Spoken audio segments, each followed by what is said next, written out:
team together that was like Euro Cup championship level, and so they brought in me, Josh Turek, who's a USA Paralympian, and then Josh Rodriguez, who's another kid from Connecticut who played for a while out in Europe. And so I was like, oh, this is cool, go live in the south of France where, the beach is right there. The boats are mobile mansions and stuff like that. So it was a cool experience. And this year, the way it shook out, I ended up in Paris, which has been a cool experience. The team isn't as good as I thought we were going to be. And we've had, like, the litany of, like, suspensions and just, like, stuff that would make you scratch your head if you weren't a 10-year professional. But now as a 10-year professional, you're just kind of like, all right.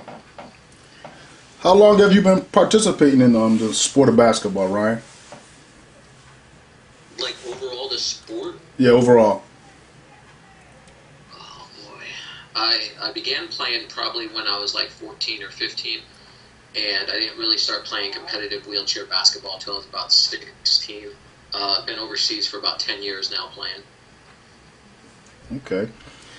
What are some of the obstacles or hardships that you faced in life as well as basketball? Away from basketball. Whew. I think everybody has challenges, and, before I would, sit here and divulge all my challenges, I feel that, I wouldn't be here if it wasn't for the good and the bad that I've gone through. But some of the challenges, obviously, dealing with my disability, and, learning to assimilate into a culture where I'm not, where I am the only individual with a disability, and then trying to overcome those obstacles. And then, just some of the challenges that, I feel like everybody faces, trying to fit in, trying to find your way. But I feel like probably the biggest obstacle would be managing my disability. At an early age. As an adult, it just, it just seems like a part of the game. What was the motivation behind the Ryan Martin Foundation? The motivation was really simple, and I'm really, really fortunate that I've had so much success and so much support, from the athletes who attend the programs to the sponsors who help finance it so we can keep things free of charge.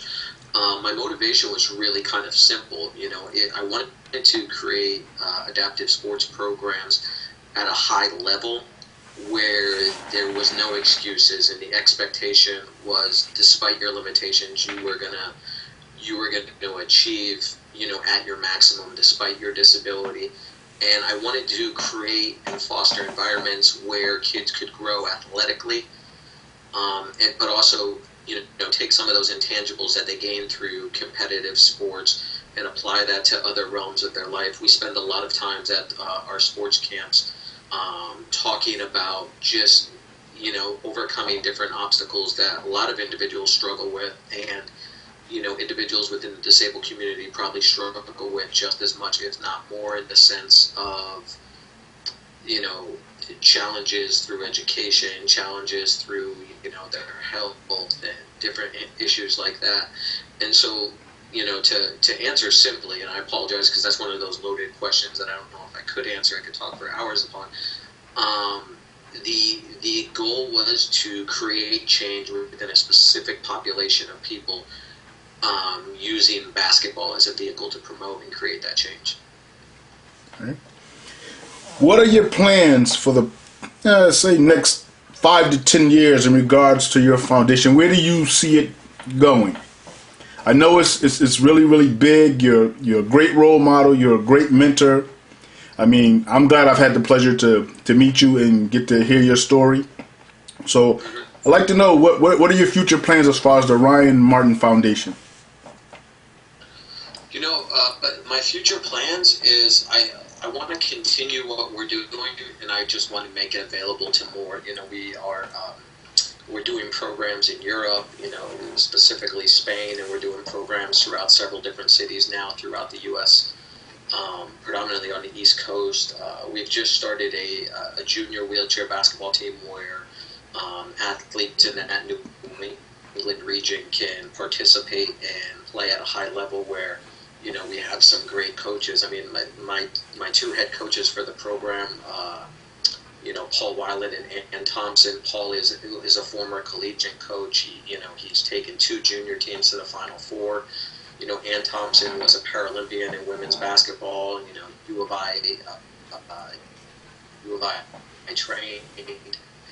And so what we are offering is we are offering athletes who have had limited opportunities in the past, elite level opportunities, and our challenges are to help them navigate some of those problems that they're going to face, and promote the idea that education is really important, and use basketball as a vehicle to entice them to do well in school, to do different things, because when the population that my foundation deals with, the disabled population, generally speaking, is less inclined to go to university, is one of the socioeconomic groups that struggles with the idea of employment and gaining employment more so than almost any demographic across the board in the U.S. And so what we want to do is we want to promote those ideas. We want to promote the idea of education. We want to promote the idea of, hard work. We want to promote the idea that basketball can open doors for you, whether it's,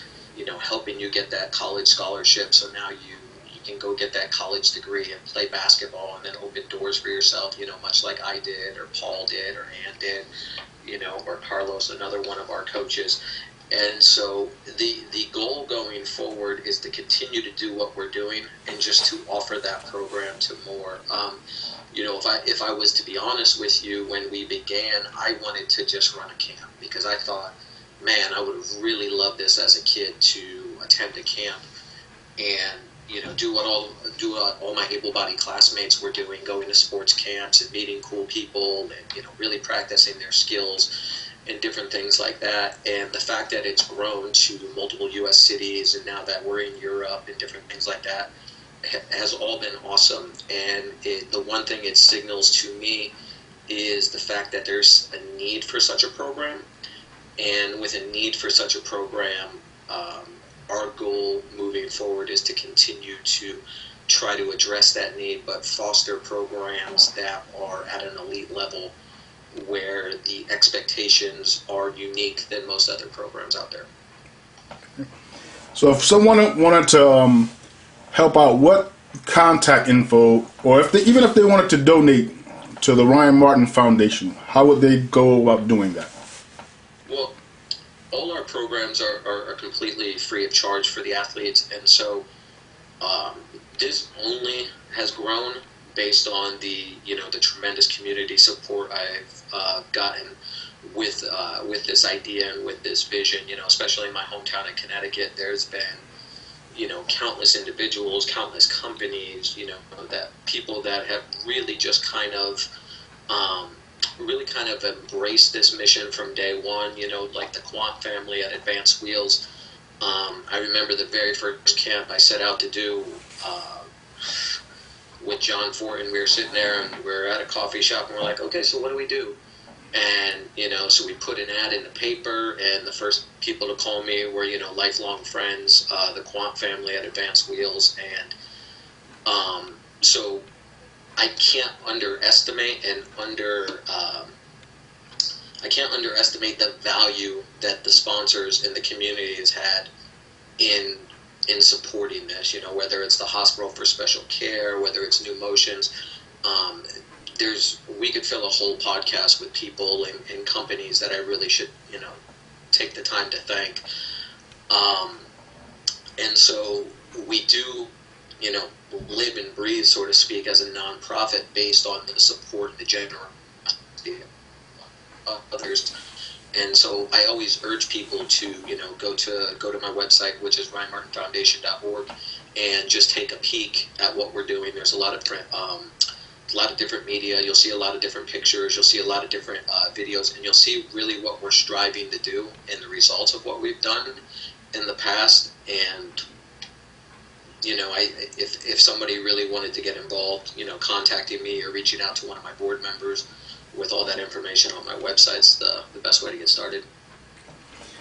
I know you had a long day. I know you just got finished doing some workouts. I'm not going to take up too much more of your time. I just wanted to say, thank you for giving me the opportunity to talk to you. I consider you a true role model, a true mentor, a true friend, and someone I'm proud to call brother. And we definitely are united in ball and life. All right, I appreciate it. Thank you. Thank you for the time. This is United Ball and Life TV signing off.